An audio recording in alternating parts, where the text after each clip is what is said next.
I think the most sinister aspect of evangelical Christianity is how here in the United States, the narrative that is most often touted amongst the religious pastors, amongst the church leaders, is how these harmful ideologies end up harming others outside of the Christian church itself, right? So yes, I was raised as a Christian, and it was unhealthy for me. It held me back in a lot of ways. It was very harmful in that way. But in the end, I think the most sinister part about my upbringing was being told as a child, as a middle schooler, as a high schooler, to proudly proclaim myself as a Zionist. And that's what I wanted to talk about today. Because Christian Zionism is, I think, one of the most understood, or the most misunderstood, and one of the most brushed over aspects of evangelical Christianity, but it's also one of the most influential in the sense that it is shaping both American Christianity and United States foreign policy. And I talk about this a lot because I think it is super important. And again, this is not a reflection how I think that everyday Christians are somehow more responsible for the occupying apartheid state of the state of Israel in relation to the ethnic cleansing that is being attempted regarding the Palestinians. I think everyone in the United States is complicit in a lot of different ways.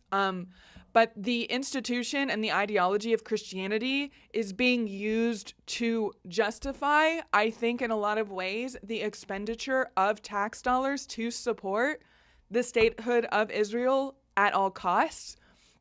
And particularly encouraging the evangelical voting bloc to vote for leaders who support the statehood of Israel at all costs, even genocidal costs. Because at its core, Christian Zionism is, just for a brief summary, it's the biblical prophecy that Christians have and how they have a religious obligation to support the Israeli government unconditionally in order to fulfill that prophecy, in order to bring about the end times. I talk about this a lot on my channel as well, about how when I was raised in the evangelical Christian church, the end times were talked about a lot. I got a lot of sermons, a lot of lectures in Bible class about Armageddon and the book of Revelation. And without fail, that always does bring up the question of the statehood of Israel, okay? And what I want to talk about today is how it's not just theology. That's how it was framed for me growing up in that environment. I was told that this is just part of God's plan and it's something that we have to take seriously, etc. But it's also, it manifests through, maybe not myself as a middle schooler, but as an adult who, for adults who vote, it becomes a geopolitical conversation, right? Because the consequences of this belief system go far beyond the church walls, the Bible-based private school that I went to. I don't think Christian Zionism at the end of the day is about personal faith at all. I think it is about real world politics and billions of dollars in military aid, the normalization and justification of occupation and apartheid and displacement, all in the name of prophecy. So when it comes to Christian Zionism, I do try to talk about this a lot because I think it is the most violent and immoral manifestation of the dominant cultural ideology of Christianity. We can talk about, again, the ways that individuals hold themselves back and women subjugate themselves for the sake of men, and how you're believing in a fairy tale, all of these really important conversations. But at the end of the day, the most drastic and the most horrific result of all of those beliefs is Christian Zionism, is the genocidal justification of the statehood of Israel.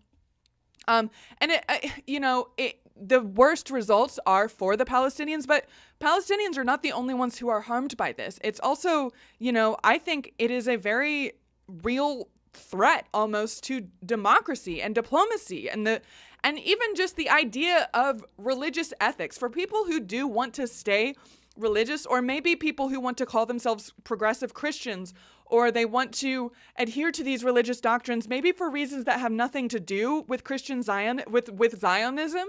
Like, I would really challenge these people. Like, if your ideology, if your religion is the belief system that is being used to justify this level of violence, I seriously challenge you to look at it, okay?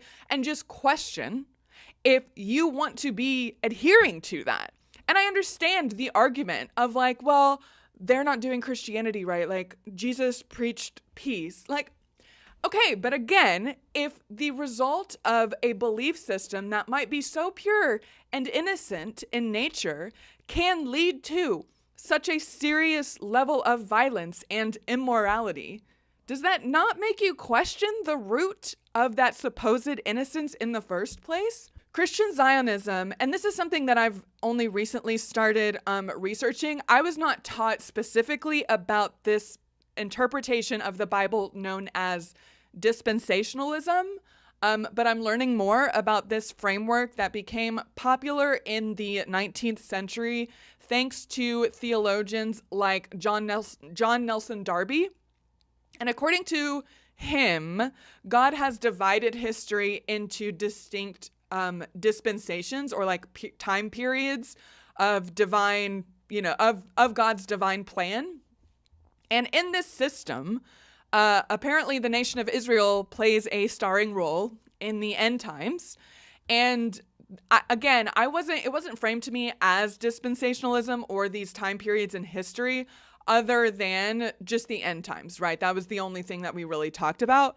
But anyone who adheres to the idea of the Christian apocalyptic end times believe, if you're doing the biblical literalism approach to a study of the book of Revelation, right, which is, according to Christian mythology, the book that does prophesy the end times. And what's interesting about that is there's a lot of historical textual analysis that suggests that a lot of these ideas that modern evangelical Christian preachers talk about in relation to the book of Revelation and the end times, all of these interpretations were added way, way, way after the book was even written, right? Like, all of these interpretations were added almost like a reverse engineering of what these prophecies mean.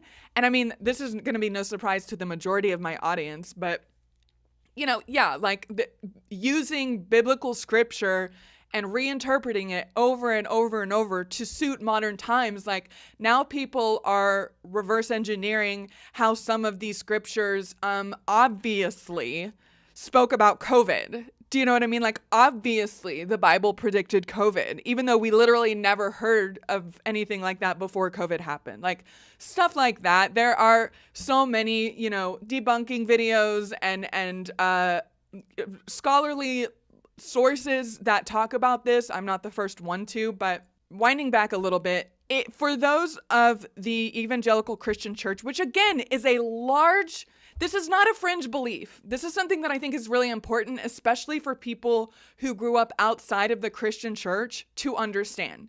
I went to a mega church, thousands of people every Sunday, okay? One of the many mega churches who preaches the same thing here in Tulsa, Oklahoma, which I think only has a population of like 400,000 people. Like, it's a city, but it's not that big, all right? And we are just one city in the United States. The evangelical Christian church has a large reach. The dominant cultural narrative in this country, all right, is Christianity. And it is not out of left field that I'm bringing this up. There are so many evangelical Christians who believe in the end times according to the dictation of the book of Revelation, the dictation of the book of Revelation. So all of these people believe that, and this is what I was taught as well, believe that before Jesus comes back for the rapture or the second coming, that's a whole nother thing, that the Jewish people must be gathered back to the Holy Land, that the temple must be rebuilt, that's a key one, and another, just like a general series of apocalyptic events must unfold. after that, right? So like there's the 7-year period called the tribulation that we are taught about. And I'm just like briefly touching on some of the prophecies that need to come to pass. There, I don't really have time to do a full deep dive right here, but it's really graphic. It's really intense. This is where the idea of the 4 horsemen come into play, because there are these like 4 pale horsemen, these like riders of doom, and they bring with them plagues and nuclear war, and the rise of the Antichrist happens, and eventually, Jesus comes back again, and it's just, there's this whole drama to it. Like, there's so much lore in the book of Revelation, all right? And I know it sounds dramatic, because it is, but all of the insanity of spending my life, like so much of my life, so many hours of my life listening to lectures about Armageddon aside, like as frustrating as it is to look back and be like, I could have been some kind of fucking academic prodigy, but no, I spent my time learning about mythology, which ended up being false in the first place. That's frustrating. Yeah. But the reason that this is all especially dangerous is because it's not just about my belief. It's not just about what I was taught.